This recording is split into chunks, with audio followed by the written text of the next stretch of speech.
Welcome back to Murder with Friends. If you want to listen to us on a podcast or get exclusive content from the show, don't forget to go to tytnetwork.com/join. We're jumping back in with the Zodiac Killer, and the Zodiac Killer was infamous because of the correspondence that he started with police. Let's take a look right now at the first letters from the Zodiac Killer. Nearly a month passed with little progress for investigators. Then, 3 weeks after the second attack, 3 newspapers in the San Francisco Bay Area each received a letter. This is the murderer of the 2 teenagers last Christmas at Lake Herman and the girl on the 4th of July. I was brought into the Zodiac case mainly because I was a witness, in a sense. I was sitting in the letters to the editor's office. We began to get these bizarre letters. The letters contained information about each crime, including the brand name of the ammunition and the number of shots fired. Information only the killer could know. They all ended with a symbol, a circle with an overlying cross. But the letters also contained something else. Each letter contained 1/3 of a cryptogram that apparently, according to the person writing the letters, that if the cryptogram or the cipher could be decoded, it would have his identity in there. His threat was that you had to publish these or he was going to go around and shoot people. And the papers did.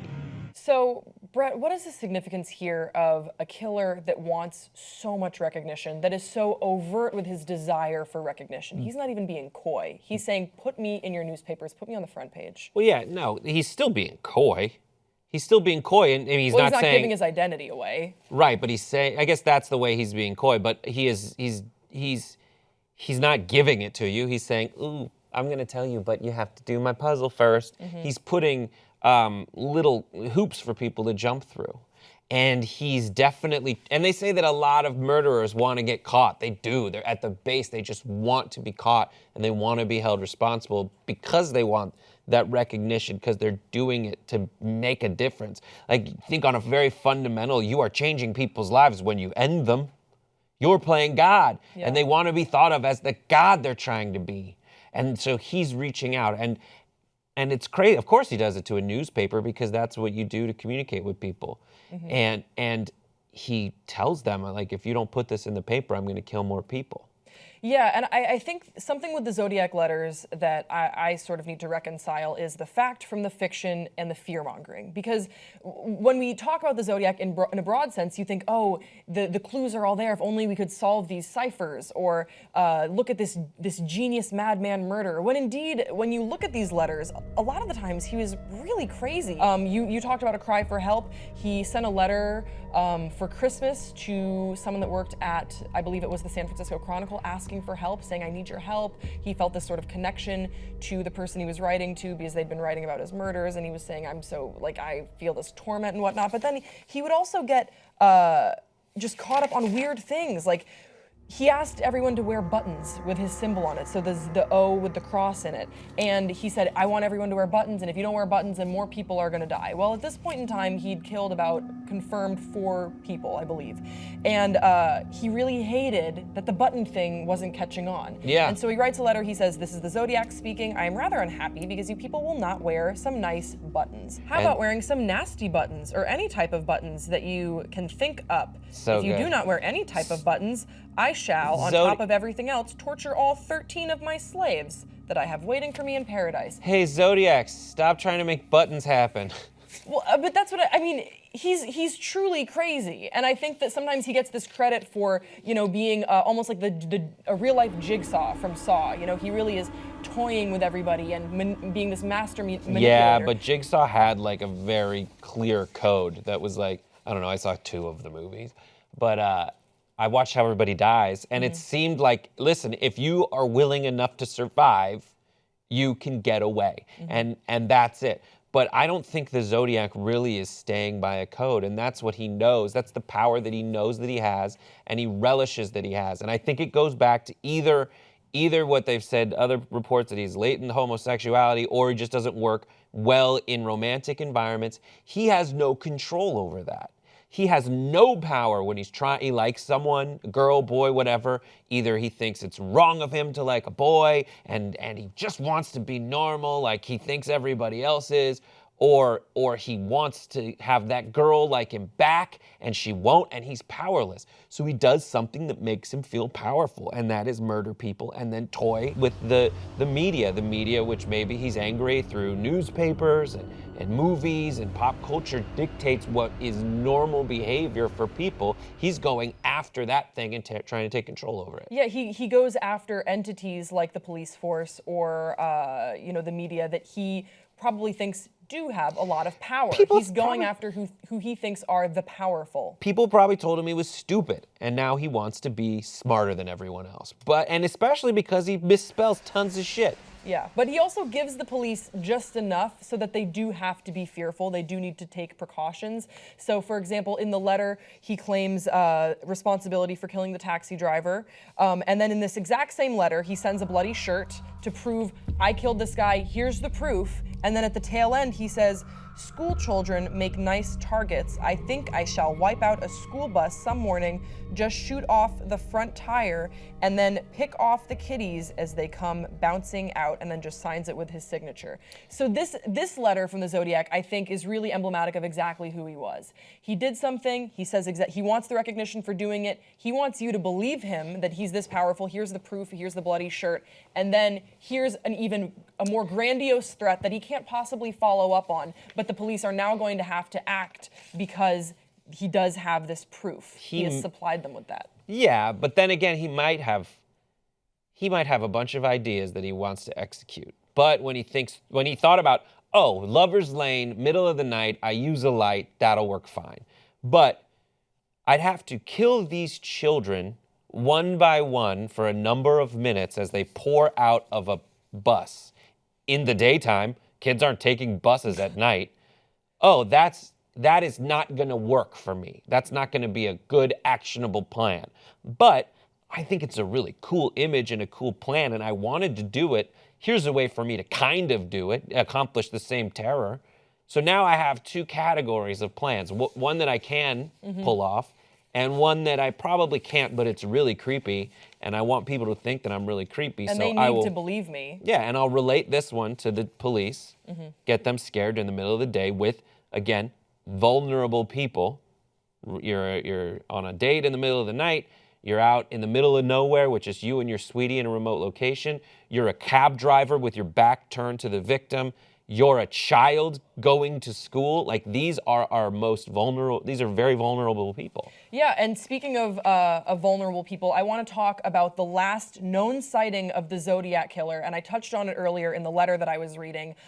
Basically, he says, so I now have a little list starting with the woman and her baby that I gave a rather interesting ride to a couple hours one evening a few months back that ended in my burning her car where I found them. So that's the teaser from the Zodiac, but let's take a look at what happened to Kathleen Johns.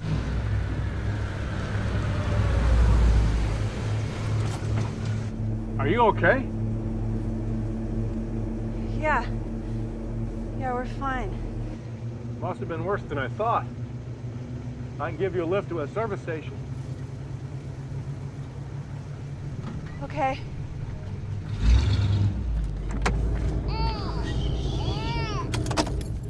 It's okay.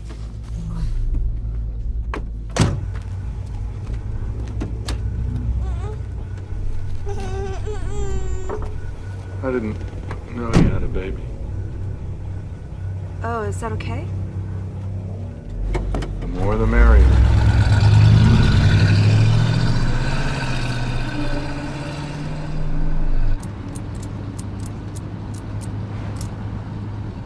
You shouldn't smoke. It's a bad habit.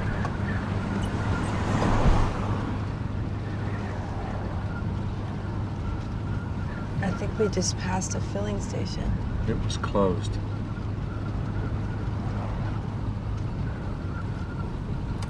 Do you always go around helping people in the night? When I'm done with them, they don't need much help.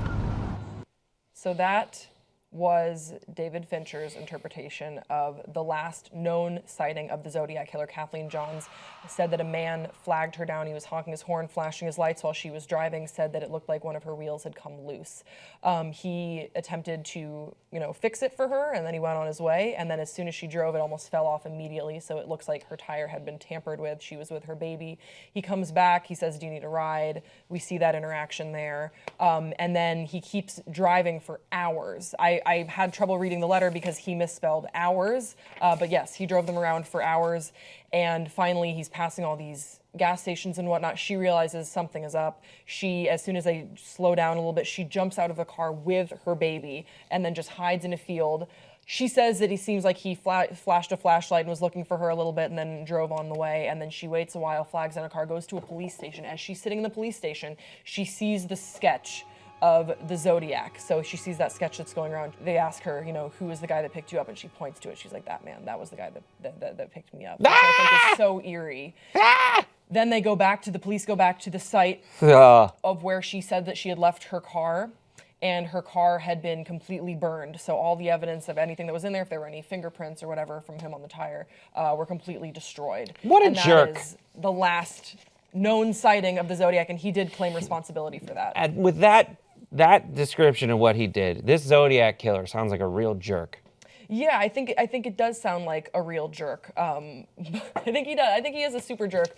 So that is the last known sighting of the Zodiac killer. But now, to bring this full circle before we get into the last part of suspects, I want to segue into what has now been confirmed as the first killing of the Zodiac killer that was only revealed later to Paul Avery, who worked for the San Francisco Chronicle. He gets an anonymous scoop that says that he should look into a murder that took place in Riverside that lines up a lot with what we have seen from the modern Zodiac. And this actually took place, I believe, in 1966. So let's take a look at perhaps the first known Zodiac kill.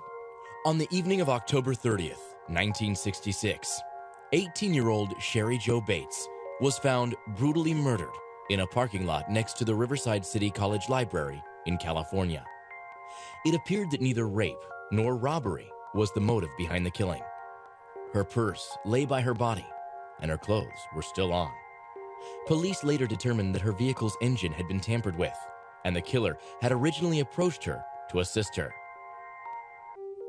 Cheri Jo was left almost completely decapitated. Yet, this was not considered to be out of the ordinary, since this brutal murder fit the motive of a potentially jealous lover or stalker. But all of that changed just 1 month later, on November 29th, when Riverside police received an anonymous letter titled Confession. This letter gave intimate details of the Bates murder, which included a confession and the chilling statement, "Beware, I'm stalking your girls now." So this actually has now been tied to the Zodiac, and he did, once he saw that people were saying this is probably the first Zodiac killing, he said, "Oh, good work, congratulations, guys." Another eerie thing that happened was that at the community college where Cheri Jo was found, they found this on a desktop, which I think you'll find links up almost exactly to the Zodiac handwriting. Sick of living / unwilling to die. Cut clean. Freddle. Clean. I don't know what freddle means. Blood spurting, dripping, spilling all over her new dress. Oh well, it was red anyway. Life draining into an uncertain death. She won't die this time. Someone will find her. Just wait till next time. R.H.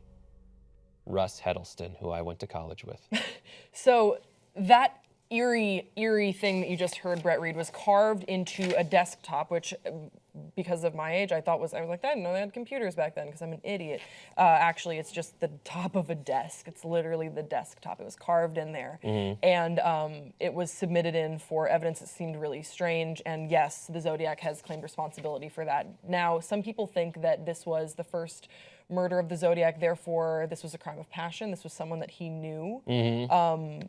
I don't know. I don't know if the Zodiac killed out of passion. I think that everything that I've learned about him would indicate that he killed out of sort of a bizarre compulsion that he might not even have been able to explain, but I don't think that this was necessarily a crime of passion, but it is notable that so much it seemed like he was mulling about it. You know, you see this letter that he typed up. He was trying to be very careful, but he was still having these moments of carving into a desk. Yeah, I don't think this was him. I You don't think it this. was him? Nah, why? RH. That's claimed none it. of the people. Yeah, but he also claimed 37 killings. And that makes total sense and fits into the narrative of someone who's willing to be like, sure, yeah, I did that. Why? Because I could only really kill like a handful of people. And it's possible that the first stabbing one's a different person who just adopted the techniques. It's the first one that's like, all right, I'm gonna stab them versus shoot them. And then I'm gonna shoot, and then the next one's shooting someone in the back of the head in the middle, you know, on a taxi in the city as opposed to a remote location. Either he's expanding his power or it's different people. Because right now the cipher's already out there. You can write according to the cipher all you want. Or the Zodiac is one person, sees a bunch of killings that he wants to take credit for, and someone's copycatting him anyway. I'm just going to go ahead and take credit for that. Yeah. This gets us into our final segment, which is going to be, who is the Zodiac killer? Who are the main suspects here? Don't go anywhere. Don't go what? Don't go what? What is she saying? Is she being taken over by the Zodiac spirit? Don't go anywhere. We'll be right back.